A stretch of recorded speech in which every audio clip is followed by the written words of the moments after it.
Assalamualaikum warahmatullahi wabarakatuh. Jumpa lagi di akun Sendang Kisah. Yang kali ini akan membawakan cerita dari kisah nyata yang telah diceritakan narasumber ke tim emak. Dan untuk tim emak telah memberikan izin kepada Sendang Kisah untuk menceritakan kembali kisah ini di akun Sendang Kisah. Terima kasih buat emak beserta tim ya, sehat selalu dan sukses selalu ya mak, buat emak juga seluruh tim. Dan tentunya nanti dari kisah apapun yang dibagikan bersama Sendang Kisah, marilah kita ambil hikmah dari sisi positifnya dan buang jauh-jauh untuk sisi buruknya. Baiklah, tidak berlama-lama ya.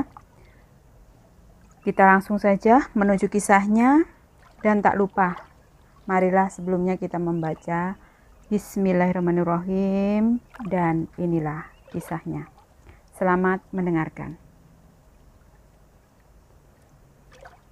Ferdi merupakan anak sulung dari 3 bersaudara, dan dia memiliki 2 adik perempuan yang begitu dia sayang. Ayahnya bekerja di sebuah perusahaan dan mendapat posisi yang sangat bagus sekali. Sedangkan ibunya seorang ibu rumah tangga yang selalu standby andai ada apa-apa.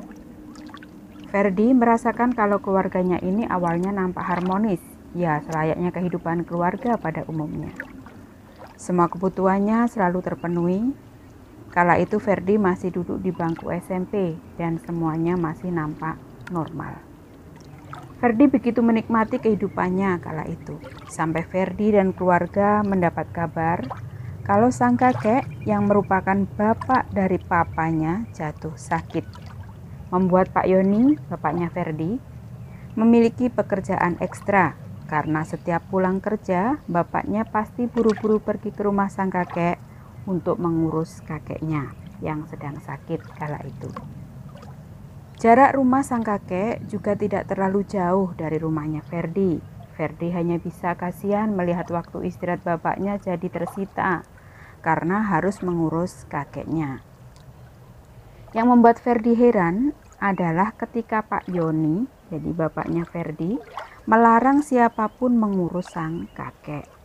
Bahkan saat itu, Ibu Titik, ibunya Ferdi, menawarkan diri untuk membantu mengurus kakek. Bapaknya selalu marah dan melarang tanpa alasan yang jelas. Intinya yang boleh mengurus sang kakek hanyalah Pak Yoni saja. Semenjak sang kakek jatuh sakit, kepribadian Pak Yoni jadi berubah drastis.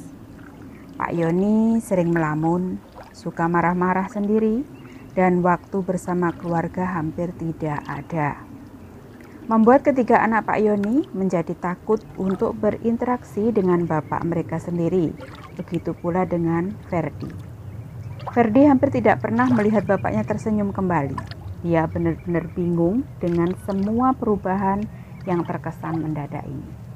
Kehangatan yang selalu tercipta di dalam rumah kini telah sirna.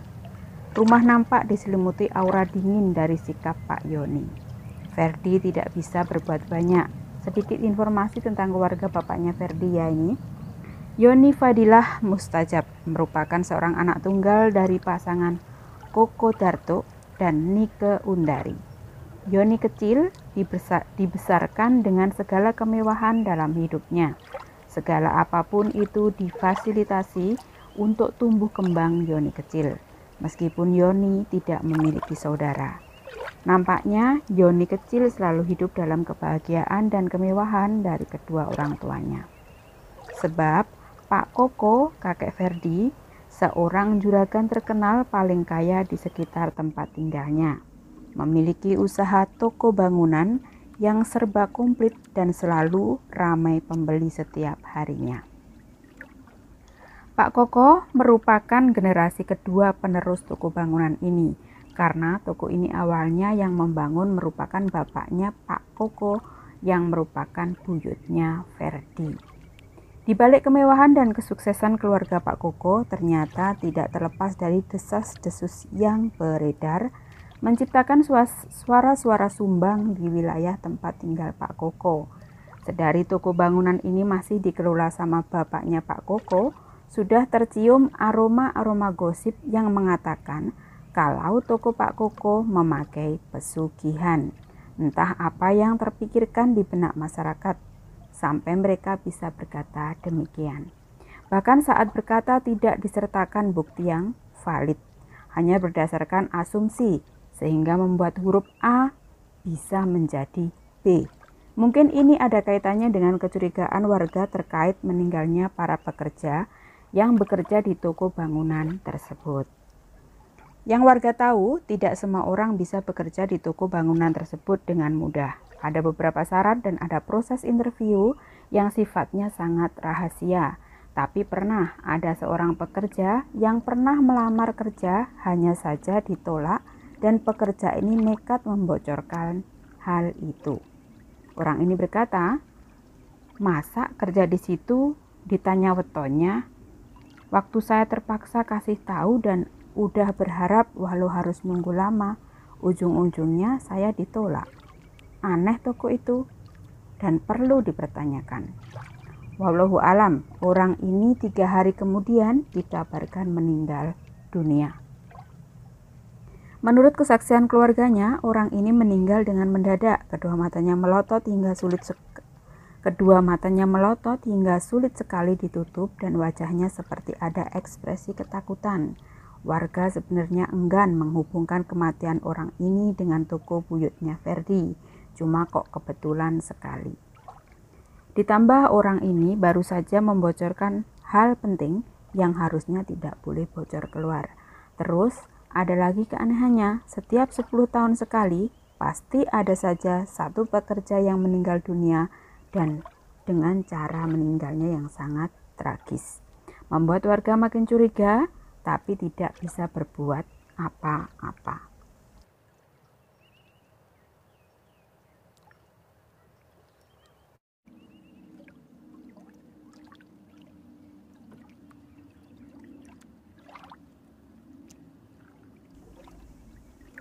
Setiap kali ada karyawannya yang meninggal dunia, toko bangunan ini akan terlihat tutup sehari.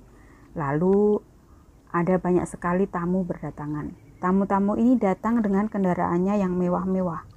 Rata-rata harga mobilnya di atas 500 jutaan dan terlihat memakai aksesoris yang nyentrik.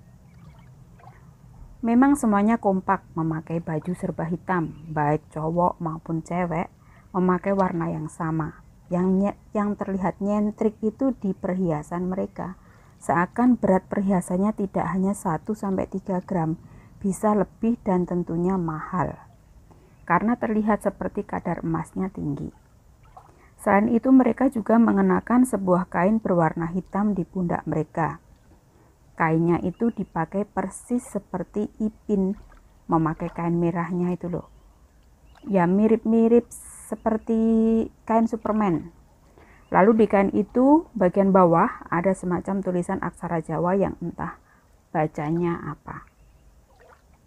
Di atas tulisan aksara Jawa ada gambar kuda perak. Di atas tulisan aksara Jawanya ada gambar kuda perang dan tombak.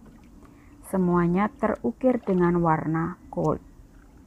Anehnya, setiap ada orang-orang itu berdatangan, masyarakat sekitar seperti terbius, sehingga tidak kepikiran untuk keluar rumah sama sekali, membuat suasana jadi hening padahal masih siang.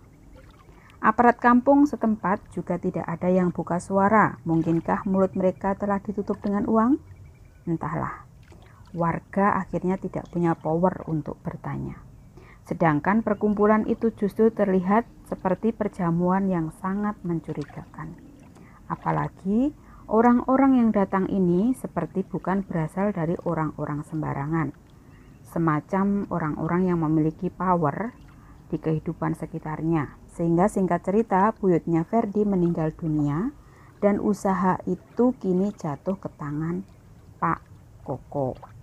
Ternyata usaha yang sama juga tersebar di beberapa kota dan diwariskan ke saudara-saudara Pak Koko yang lain. Tapi dibanding toko-toko yang lain, toko Pak Koko lah yang terlihat paling laris terjual setiap harinya.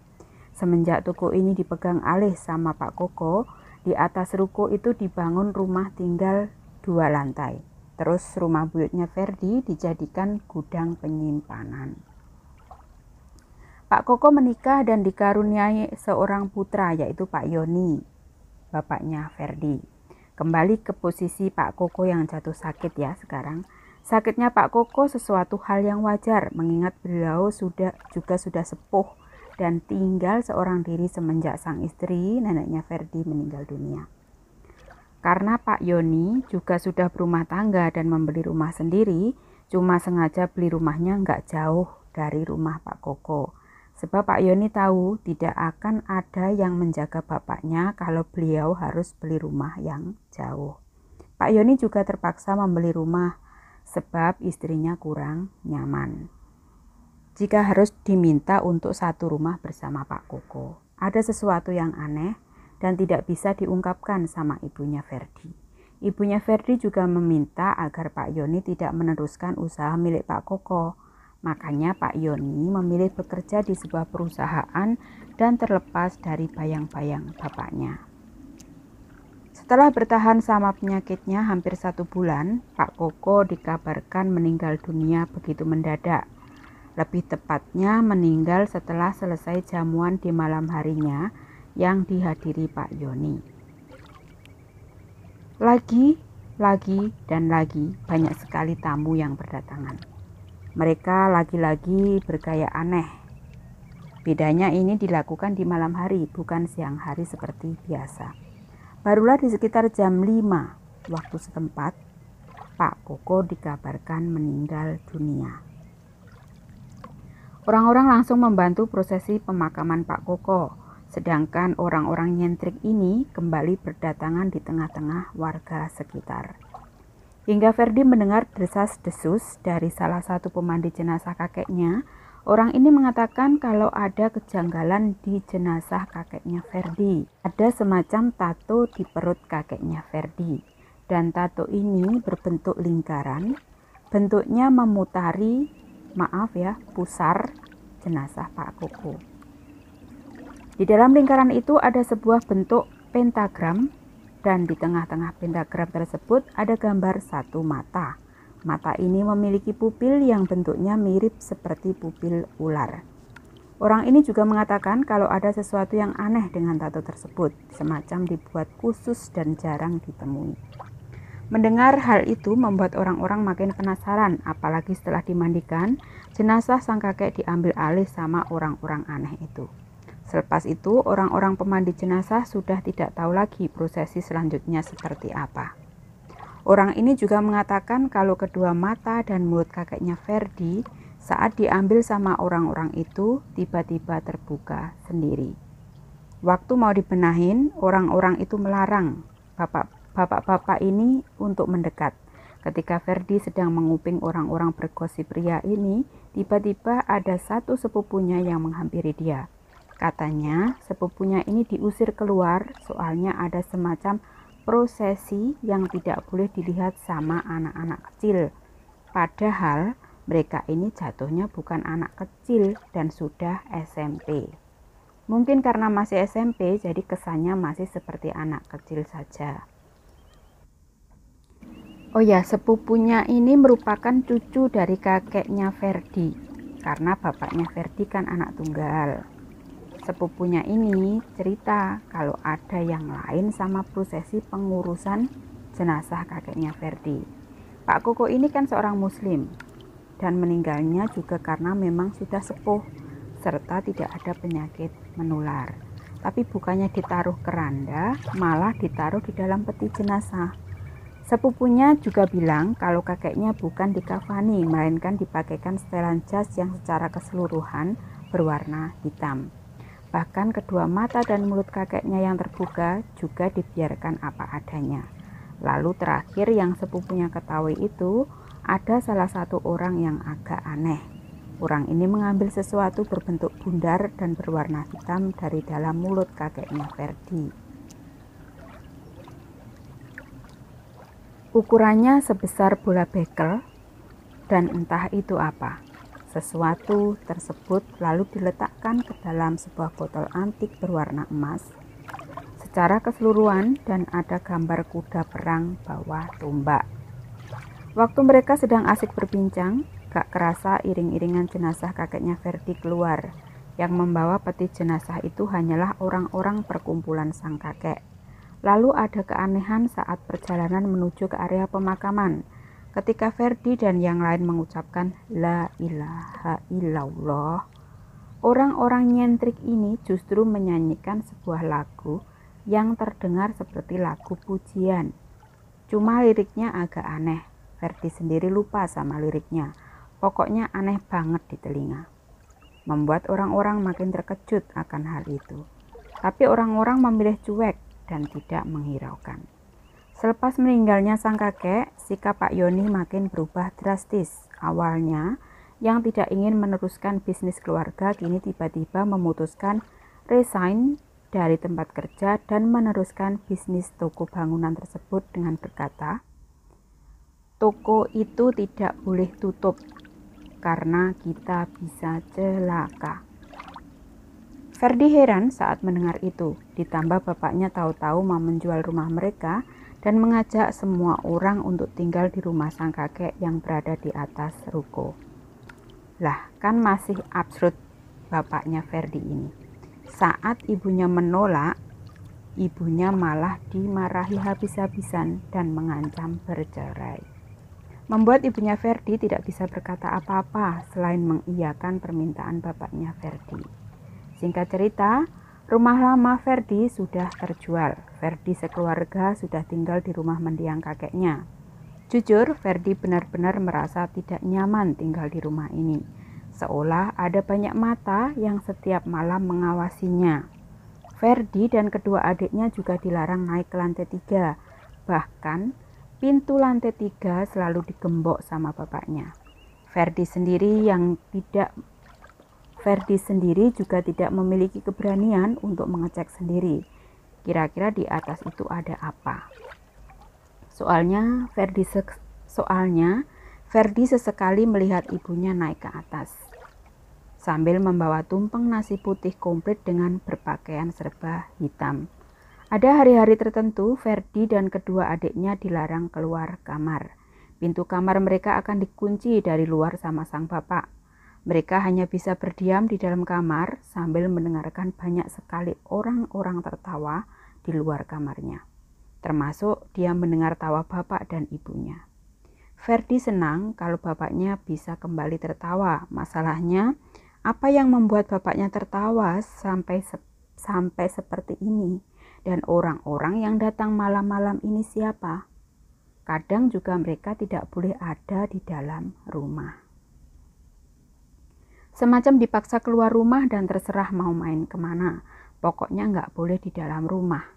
Karena curiga, Ferdi diam-diam memata-matai dari rumah temannya ini. Di situ Ferdi melihat semacam ada ritual di salah satu ruangan yang ada di lantai 3. Yang Ferdi ingat, di lantai 3 itu tidak ada kamar. Hanya ada area cuci jemur, sama ada satu ruangan khusus yang entah itu ruangan apa. Cuma kadang tercium aroma dupa keluar dari ruangan itu. Sebelum akhirnya lantai 3 digembok sama bapaknya dan setelah itu Ferdi sudah tidak tahu lagi di atas itu ada apa. Tak terasa Ferdi sudah duduk di bangku SMA dan kehidupannya benar-benar berubah. Untuk kali pertamanya, Ferdi merasakan sakitnya dibully sama teman satu kelas. Ferdi disebut anak iblis sama teman-teman sekolahnya. Hingga makin lama, Ferdi nggak kuat dengan bulian tersebut. Terlihat kedua orang tuanya juga tidak peduli sama dirinya lagi, membuat Ferdi nekat untuk kabur dari rumah dan pergi sejauh mungkin. Saat malam itu, Ferdi hendak meninggalkan rumah. Ferdi melihat ada sosok berkepala botak berdiri sendakep di balkon lantai 3 rumah kakeknya. Sosok itu memakai setelan jas berwarna hitam dan saat Ferdi amati, kok gestur tubuhnya mirip sekali sama mendiang sang kakek. Tapi kan kakeknya sudah meninggal.